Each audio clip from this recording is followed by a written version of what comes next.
किसी भी तरीके से आसन ग्रहण कीजिए। आसन ग्रहण करने वालों को ही आसन आशीर्वाद प्राप्त होगा। और जो ये महान इधर उधर खड़े हुए हैं, कृपया पंडाल के नीचे आ जाइए। प्रभु जी आशीर्वाद देने पहुंच चुके हैं। अब इसी श्रृंखला में हमारे परम सम्मानीय श्रीमान परमहंस जी जो धामपुर से चल के आए हैं और धामपुर में टीचर कॉलोनी में सत्यधाम धर्मशाला के पास प्रोफेसर डॉक्टर सिंह जी का आवास है। वहां पर निःशुल्क ध्यान योग केंद्र बना हुआ है। प्रत्येक रविवार को परमहंस जी वहां दुआ करते हैं और 100% वहां पर भक्त ठीक होकर के निकलते हैं। इसके साक्षात बिल्कुल उदाहरण है चौधरी साहब।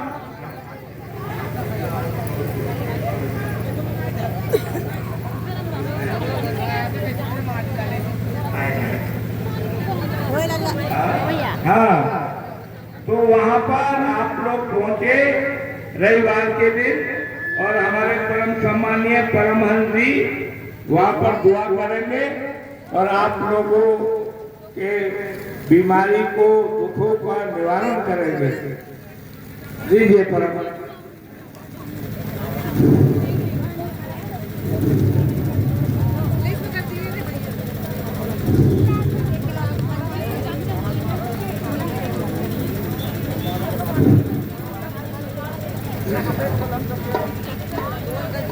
परम पूज्य श्री सद्गुरुदेव महाराज जी के चरणों मेरा कोटि कोटि नमन। उपस्थित विद्वान जिज्ञासु मेरे प्रिय श्रीमान भक्तों, आपके चरणों में मैं कोटि कोटि अभिनंदन करता हूँ। जैसे मुझसे पूर्व बहुत बड़े बड़े विद्वान व्यक्तियों ने शास्त्रों के आधार पर आपको ज्ञानवर्धक बातें बताई, तो भाई मैं तो इतना ज्ञानवान नहीं हूँ जो इन्होंने बताया। तो थोड़ी सी मैं आध्यात्मिक वाणी आपके सामने प्रस्तुत करूँगा। देखिए,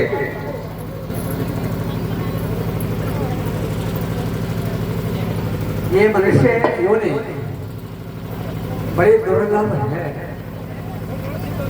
और इस मनुष्य योनि की 84 लाख योनियों के रूपांतरण के बाद ये आपको प्राप्त हुई है। ये किस लिए प्राप्त हुई है? जन्म और मरण का जो चक्कर है 84 लाख योनियों का, उससे बंधन से मुक्त होने के लिए है। और इससे बंधन से मुक्त कब हो सकते हैं आप? जब आपके मन में श्रद्धा विश्वास हो और किसी तत्व जाने महापुरुष का आपको सानिध्य प्राप्त हो, तो आपको मनुष्य योनि भी प्राप्त है। सबसे बड़े सौभाग्य की बात है कि मनुष्य योनि कब मिलती है? जब मनुष्य के 21 जन्मों के पुण्य जागृत होते हैं, तब जाकर के मनुष्य योनि मिलती है। और यदि आपने इसको नहीं समझा तो फिर आपको 84 लाख योनियों के कष्ट भोगने पड़ेंगे। तो आप ये समझ लें कि ये मनुष्य योनि भी ये पता नहीं कि किसी की 1 घंटे की है, 2 दिन की है, साल भर की है, 6 महीने की है। आप ये टारगेट बना लें कि मेरी जो भी आयु है वो अब परमात्मा तत्व को प्राप्त करने की है। ये लक्ष्य आपको प्राप्त करना है, तो आपका जीवन सफल है। और जो 84 लाख योनि है ना, उनमें तो केवल आपको कष्टों को ही भोगना है। तो यदि आप कष्टों को भोगना चाहते हो तो भैया सदगुरु महाराज आपके कितने श्रेष्ठ हैं, मैं इनके बारे में थोड़ा सा बताता हूँ कि ये सियार या गीदड़ को आपने सुने ही होंगे। ये सियार या गीदड़ तो यदि शेर की खाल उड़ा दो आप तो क्या वो शेर बन जाएगा? नहीं बन सकता। नहीं बनेगा। तो यही किस्सा, यही कहानी इन महापुरुष जो हमारे अपने श्री सदगुरुदेव महाराज जी हैं, इनके अलावा जितने भी गुरु हैं, सदगुरु नहीं गुरु हैं, उन्होंने वो चोला शेर वाला धारण कर रखा है और कुछ नहीं है। और उनका लक्ष्य जो है केवल धन कमाना है। और इन महाराज जी का हमारा देना, लोग धन भी देते हैं, बुद्धि भी देते हैं, ज्ञान भी देते हैं। तो इनके अंदर कितना करुणा, मैत्री, दया, उदारता, प्रेम, सेवा कितना है, इनके लिए कोई जरूरी नहीं है। ये तो संपन्न परिवार से हैं और संपन्न परिवार के साथ साथ मेरी भी वहाँ रिश्तेदारी है जहाँ का इनका जन्म स्थान है। मैंने भी वैसे नहीं पता, मैंने पहले परीक्षण किया इनका। जब मैं इनके गाँव गया तो मैंने पूछा भाई तुम्हारे यहाँ वो इंस्पेक्टर साहब हैं और वो अध्यात्म में जुड़े हुए हैं, मुझे क्या स्थिति है? क्योंकि गांव का आदमी सही बताता है, कोई विरोध में बताता है, कोई असलियत में बताता है। तो उन्होंने मुझसे कहा कि भाई वो तो बहुत ऊंच स्तर पर जा रहे हैं, कोई बात नहीं। मैंने परीक्षण कर लिया, ठीक हो गई। उसके बाद क्या हुआ, मेरी बहन थी वहाँ गंगवाली में, तो उन्होंने इनको धारण कर रखा था। मैं कहीं दूसरी जगह था तो मैंने कहा यही है गुरु जी तुम्हारे? हाँ। तो मैं बोला ठीक है, जरा मोबाइल लगाओ। मोबाइल लगाया तो कोई अनंत जन्मों के मेरे पुण्य जागृत हुए होंगे। जैसे ही मोबाइल मैंने लगाया, ये मैं आप भी बता रहा हूँ आपको,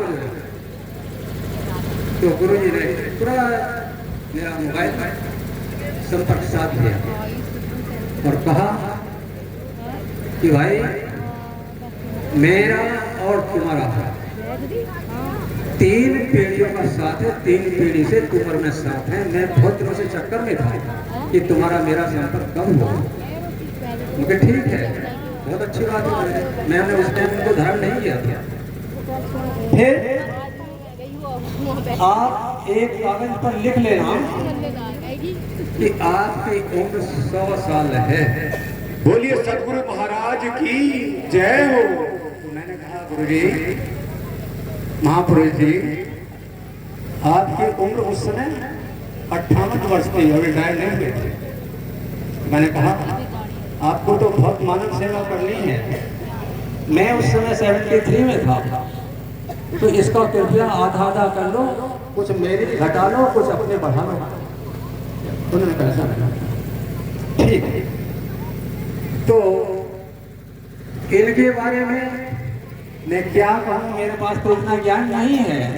लेकिन वो जो बैठे हुए हैं इनके अलावा जो गुरु बने बैठे हैं, वे उन्होंने वो ही उसका शेर का वो पहन रखा है, लेकिन वो सदगुरु नहीं है। सदगुरु के संसार में इनके अलावा कोई है ही नहीं, क्योंकि 5 गुण जो बताए गए हैं सदगुरु के, वो सब अभी